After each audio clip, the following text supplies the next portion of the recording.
YouTube, welcome back to my channel. In this video, I wanted to talk about my Bible journal. So I had decided to start a journal this year about all the books of the Bible. I looked online for some ideas and inspiration in doing this, and a lot of the recommended videos are just showing people that take existing Bibles and decorate them or add notes to them or even draw pictures in them. And I'm one that never felt comfortable writing in a Bible or highlighting a Bible in any way. I think that the red letters are enough highlighting, all the highlighting that I need at least.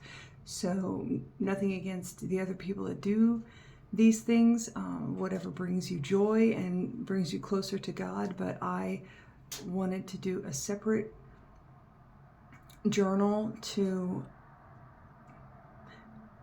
walk with me while I read through the Bible. I use YouVersion, the YouVersion app, to get recommended Bible readings. So they have a lot of Bible readings that allow you to read the whole Bible in a year. And I'm doing 2 of them this year. So this will be my 5th and 6th time reading through the Bible. And I wanted to use this opportunity to better connect with what I'm reading. It's hard for me to retain some of the things that I read down the road. There's so much content in the Bible that it's difficult for me to just remember it all. So this allows me the opportunity to highlight verses and things of that nature. So I'll get more into it when I show it to you, but in any case, this is the Bible that the Bible journal that I'm using. This is a journal I got from the Dark Academia subscription box from Archer and Olive. It actually was, the box was a Christmas present. This journal is obviously a work in progress. These are all the books, these tabs are all the books I have yet to get set up in the journal, but I have done enough that I can show you the layout if you would want to make one of these for yourself, if you, like me, don't want to turn a Bible into a journal. So I will change the layout to overhead layout, and I'll put this on the desk and we'll take a look at it. Okay, so like I said, I got this book from this journal from Archer and Olive. It's beautiful. It's this dark academia theme. I love the look of it. My only issue is this has like a faux leather. Anyway, I have tabs for all the books. I did this because I had 192 pages in this journal, and I wanted to make sure I made a space for every one of the 66 books of the Bible, and also that I gave the each of the books enough pages. Like I gave Ezra a lot less pages than Psalms, for example. So I kind of had to lay out how I wanted the pages to basically pan out to make sure that there was enough pages for the things that are important, like the Gospels and Genesis and things like that. So I do have, in the front here, it just has my name, phone number, and my church. And then I have the table of contents for the Old Testament and the New Testament. I have this because, like I said, I've already mapped out where everything is going to go in this journal. So for standard layout, I have this, I'm working in Genesis right now, so I have this marked with a metal bookmark just to show where I'm at. I have some other things marked based on what we're covering in church. That's why there's 2 other markings here. But in any case, this is Genesis. So the first thing I did was come up with a summary. This summary is from the Bible Project. You can download their app, and every single one of their videos is in a streamlined format on their app, or you can just search for the video on YouTube and watch it directly from YouTube. I do use their app because it shows which videos I've already watched and which ones need to be watched, so I can kind of keep track both there and here as to which books I still need to cover. So the Bible Project has a very good cohesive visual layout of a summary of every one of the books of the Bible. So it allows me to really see it more comprehensively, because I like how they segment it. They show the structure of it. They break it apart and explain it in ways that really help me to understand the meaning, the message, and grow with the word. So this first section is just my notes from the videos I watched about Genesis from the Bible Project. So that covers this, and then it goes to here. This is the end of the summary of Genesis. And then from there, I have verses that I felt spoke to me, verses that I wanted to include in this section. Now, the whole point of structuring this journal is so that if I get to the end of Genesis and I don't have these pages filled, that's fine, but there's options to go back to them.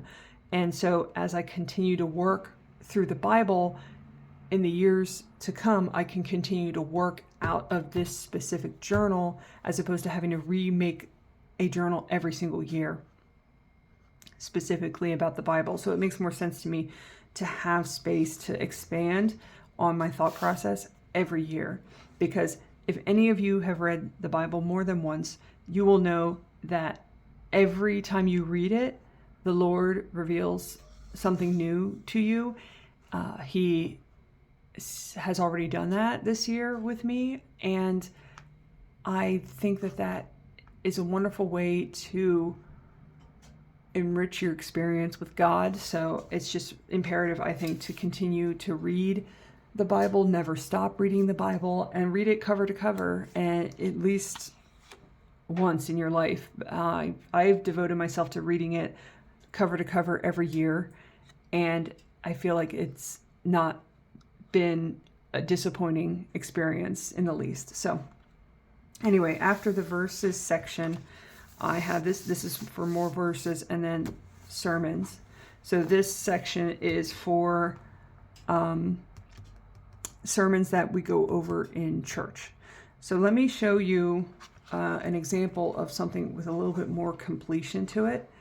In the very back of this book, have a page, two pages dedicated to sermon dates and verses. So I just have the date of the sermon and the verses that were covered. And I know a lot of sermons cover more than one verse or one section of the Bible, but I'm just writing down the ones that we stand for when the word is read before the start of the sermon, because that's the main focal point of the sermon. So those are the verses I put back here. Anyway, we're going over Luke right now, and so I've been doing a lot of note-taking in Luke, and I had to cut ahead, obviously, from when writing my summaries. I kind of am jumping around based on what's being covered in church and where the Lord leads me as far as where I should spend time. So I did do Psalms and Proverbs. I just finished Proverbs summary the other day. So because these things are often referenced and I want to have them available for me to include verses. So I don't know how long the summary will be until I do it. So I'm trying to do as many as I can without overdoing it, because I feel like if you sit down and do 8 summaries in a day based on watching Bible Project videos, you'll forget half of what you're learning. So I space them out and try to only do one a day or one every other day, but I'm trying to catch the important books first. And anyway, so I did Matthew, and then these are verses. This is the summary of Matthew, and then these are the verses I felt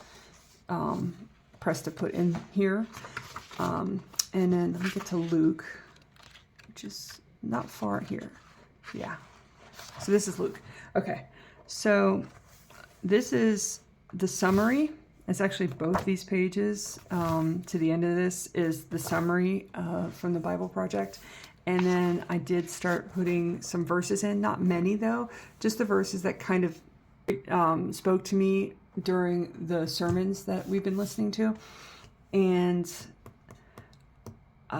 I will obviously put many more in when I get to Luke and read it myself again this year. And then if I go back here, I have the 2 sermons that we did on Luke. So this is the one, and then I put a little strip to divide, and then this is the one we did this past Sunday. So I will have more space to add on that. I only have 2 pages to cover sermons. So if you get to a point where, if you do this same thing and you get to a point where you run out of page space, you can always take another page, cut it to fit, and then just use washi tape and tape along the front and back of that page so that it adds an inserted page that you can expand and do more of the sermons or even the Bible verses or whatever, because you don't know ahead of time how much space you're going to need for each of these books. I try to just do, like for Luke, well here Mark, I did 5 pages, and for Luke, I think I did 5. I think I did 5 for all the Gospels. So that might have been more in hindsight, but I had to fit everything in. Like Hagar I only have 1 page for Hagar, but it may not take a whole page. It might only take this much space. So, you know, it's a kind of a learning experience. And I think once this is full, so maybe at the end of this year or halfway through, I will bring it out again and show it to you and show you how it's grown, so that I can show you things that I might change and things that I would keep the same. But for now, this just gives you an idea of how to lay out your own journal like this so you can work through the Bible in a journal format. So I hope you enjoyed. And if you like journal content, consider subscribing. I will see you in the next video. Bye.